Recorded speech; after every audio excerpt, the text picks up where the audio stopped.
Bonjour, bonjour. Je vous en prie.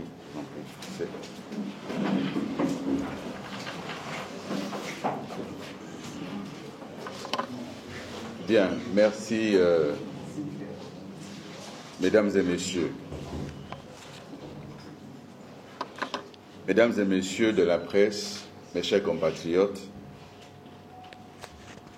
il est vrai que ces derniers temps, Ensemble pour le Gabon s'est exprimé à plusieurs occasions s'agissant de la préparation des élections prévues cette année. Nous nous sommes exprimés et à 2 reprises au moins, nous avons interpellé le gouvernement sur la nécessité d'envisager même le report des élections pour bien faire les choses. Manifestement, le gouvernement s'est obstiné envers et contre les faits, envers et contre le bon sens. Et ce matin, alors que la campagne est officiellement lancée, nous sommes au regret de constater que nos interpellations n'ont pas été prises en compte. Alors ce matin, nous allons repréciser les raisons pour lesquelles Ensemble pour le Gabon a manifesté dès le départ sa vive préoccupation et son inquiétude. Mes chers compatriotes, le collège électoral est donc convoqué pour les 27 septembre et 11 octobre 2025 en vue de la tenue des élections couplées comptant pour l'élection des députés à l'Assemblée nationale et l'élection des membres des conseils départementaux et municipaux. Ensemble pour le Gabon constate encore une fois les difficultés réelles que le ministère de l'Intérieur et, on va dire, le gouvernement éprouvent à organiser sereinement les élections, malgré les dénégations. Puisque nous parlons d'élections libres, crédibles et transparentes, cela ne peut pas se résumer à compter le nombre de candidats. C'est l'ensemble du processus qui doit être pris en compte. Et ce processus qui doit être pris en compte, nous faisons le constat qu'il y a des dérives qui sont liées à l'impréparation, à l'improvisation et à de multiples violations du code électoral. Comme je l'ai indiqué, nous avons à plusieurs reprises interpellé le gouvernement qui se mure dans un silence qui est quasi condescendant et méprisant, puisque, reprenant à leur compte le fait de continuer à avancer malgré les interpellations. Et c'est pour cela que ce matin, encore une fois, nous allons apporter des précisions sur ce qui nous motive. Ensemble pour le Gabon a bien sûr investi des candidats. Et Ensemble pour le Gabon s'engage dans cette bataille électorale parce qu'en réalité, le gouvernement n'entend pas raison. Je voudrais commencer d'abord par la question des candidatures. Tous ceux qui regardent la vie politique de notre pays avec un minimum d'objectivité ont pu observer toutes les contradictions qu'il y a eu autour de la question des dépôts de candidature. D'abord sur les délais de dépôt de candidature, sur la validation des candidatures. On a eu une candidature rejetée le matin, validée l'après-midi, sans aucun contentieux. On a des candidatures qui ne sont pas apparues sans aucune motivation précise, sans aucun élément, et qui sont réapparues tout à coup sans contentieux. Et les 15, 16 et même aujourd'hui, le 17 septembre, nous avons encore dans le quotidien L'Union la publication des listes de candidats. C'est la première fois dans l'histoire de notre pays où on va à une élection et le jour même où la campagne démarre, on a encore la publication des listes de candidats. Ça veut dire qu'on ne sait pas, à l'heure où nous commençons, qui est véritablement candidat, puisque l'Union paraît à Libreville, mais est-ce qu'on est certain qu'aujourd'hui même, sur l'ensemble du territoire, nos compatriotes ont pris connaissance des listes qui paraissent depuis lundi, mardi et jusqu'à ce matin? Mais la publication de ces listes nous dit quoi? Elles sont des listes dites définitives, parfois rectificatives, concernant aussi bien les élections locales que les élections législatives. Ce matin, un compatriote m'a appelé, il était 7 heures. Il est candidat à Mwanda sur une liste d'un parti politique qui n'est pas ensemble pour le Gabon et qui me disait: Monsieur le Président, aidez-nous. Notre liste était dans l'Union de lundi. Dans l'Union de mardi, la liste a disparu. Et ce matin, il paraît qu'une autre liste est sortie, notre nom n'y est pas. Qu'est-ce qu'on fait? Est-ce qu'on continue à faire campagne? On ne fait pas campagne, comment on fait? Ce cas n'est pas isolé. Au niveau d'ensemble pour le Gabon, nous avons la situation des listes, notamment au niveau de l'Ebamba. Liste parue une première fois dans l'Union, confirmée par les commissions et finalement non parue dans l'Union. Mais que dit la loi? Parce que ce que nous disons est fondé sur la loi, le code électoral. Un code électoral qui a été... On nous a présenté ce code comme l'émanation du dialogue inclusif. C'est donc un code qui a été élaboré sous la transition, sous la gouvernance actuelle. On ne peut accuser personne d'avoir mis là-dedans des éléments difficiles à mettre en œuvre. Que dit le code? L'article 202, alinéa 6 du code électoral énonce, et je cite: le ministère de l'Intérieur examine les dossiers conformément à la présente loi organique. Il rend public par tous les moyens la liste des candidats retenus 30 jours au moins avant le scrutin. Je n'invente rien. Vérifiez le code électoral, c'est écrit noir sur blanc. 30 jours au moins avant la date du scrutin. Le scrutin est prévu le 27. Nous sommes le 17 aujourd'hui.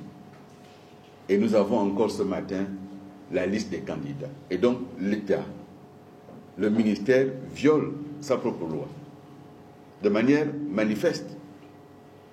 Là, il ne peut pas s'agir d'un simple glissement d'un jour ou deux. Il s'agit de 10 jours, de 20 jours d'écart. Si on avait voulu bien faire, en respectant la loi, le gouvernement doit prendre la décision de reporter cette élection pour tenir compte de sa propre loi. Comment voulez-vous que quelqu'un arrive à préparer sa candidature, même s'il a déposé son dossier de candidature, mais jusqu'à hier, il ne savait pas qu'il est candidat. Et ce matin, on lui dit, finalement, tu es candidat. Comment on procède? Est-ce qu'on sait même si il va y avoir son bulletin? Puisque si ça paraît ce matin, c'est évident qu'il n'a donc pas pu confirmer ou valider le bon à tirer. Premier élément. Et donc, au regard de cette première disposition de la loi électorale, il est clair que le ministère viole la loi de manière manifeste. Ce cas que nous soulevons n'est pas isolé. Et donc, il y a d'autres éléments sur lesquels nous allons nous appesantir. Il y a le problème de la liste électorale. Le ministre s'est vanté, il y a à peu près 18 000 candidats, élections législatives et locales, mais qui peut dire aujourd'hui combien y a-t-il d'électeurs? La campagne est ouverte et personne ne sait combien il y a d'électeurs puisque on a ouvert la révision de la liste électorale. Cette révision a concerné les primo-électeurs, dont ceux qui ont eu 18 ans et qui peuvent maintenant voter cette année. Combien sont-ils? On ne sait pas.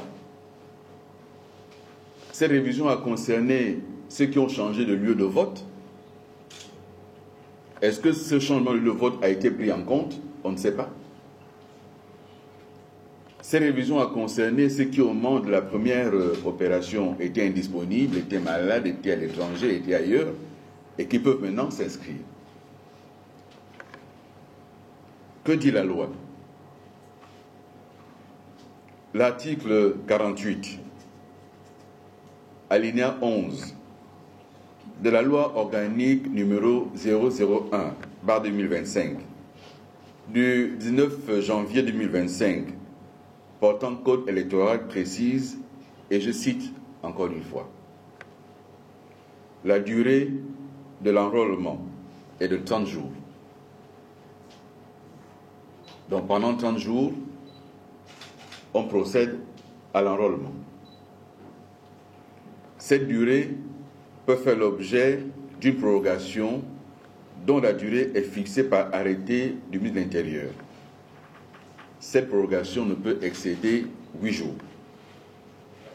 Chacun a pu observer que, à de nombreuses reprises, cette durée a été systématiquement rappelée et prorogée par le ministre, non pas par arrêté, mais par simple communiqué. Ce qui, là aussi, viole la loi de manière manifeste. Mais, mes chers compatriotes, mesdames et messieurs, ce qui inquiète davantage Ensemble pour le Gabon, et de manière légitime, lorsqu'il y a eu l'élection présidentielle, on nous a dit il y a 950 000, chiffre rond, plus ou moins, 950 000 électeurs. Circonscription unique. Là, pour les élections législatives et locales, on ne donne pas le nombre d'électeurs de manière globale, on ne le donne pas non plus par circonscription. Là, on va aux élections. Combien d'électeurs y a-t-il? Je prends un exemple. Au premier siège du premier arrondissement de Libreville. Ce n'est pas indiqué.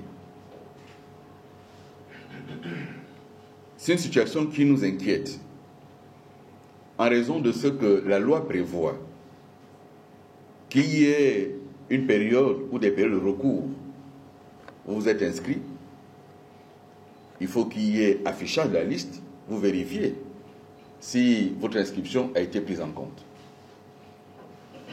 Vous avez fait un changement de lieu de vote, il faut qu'il y ait affichage pour vous rendre compte si votre inscription est prise en compte ou votre changement est pris en compte.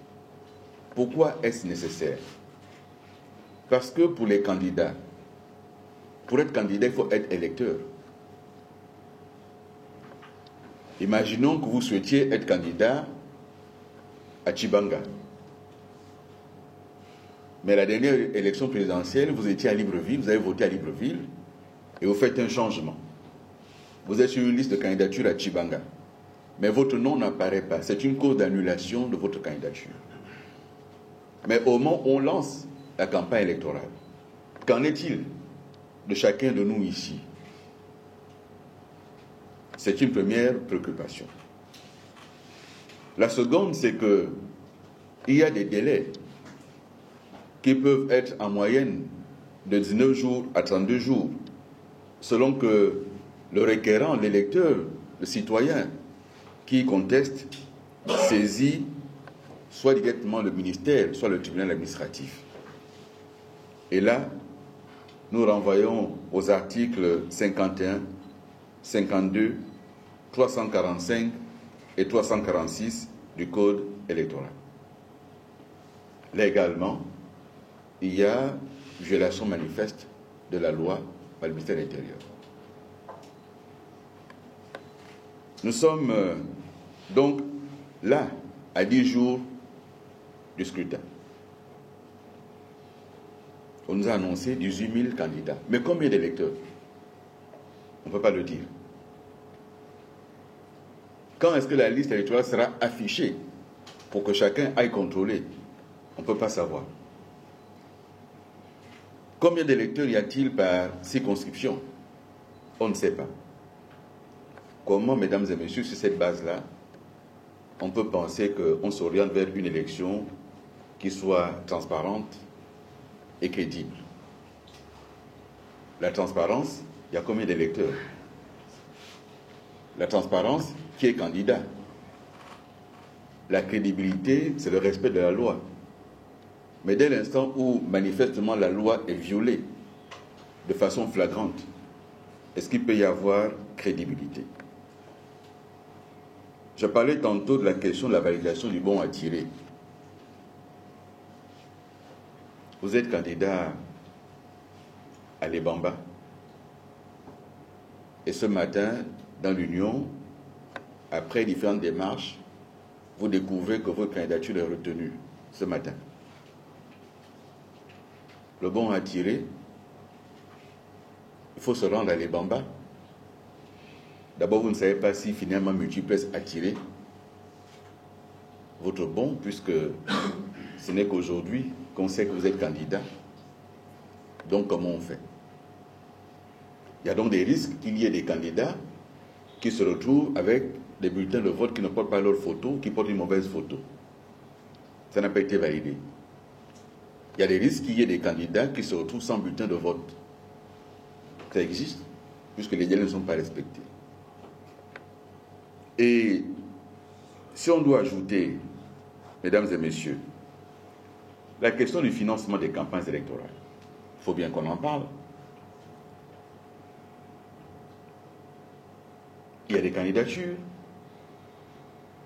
On a demandé aux citoyens qui veulent être candidats de remplir un certain nombre de conditions, au nombre desquelles le paiement d'une caution, 1 million de francs pour la députation, 350 000 francs pour les locales, par liste.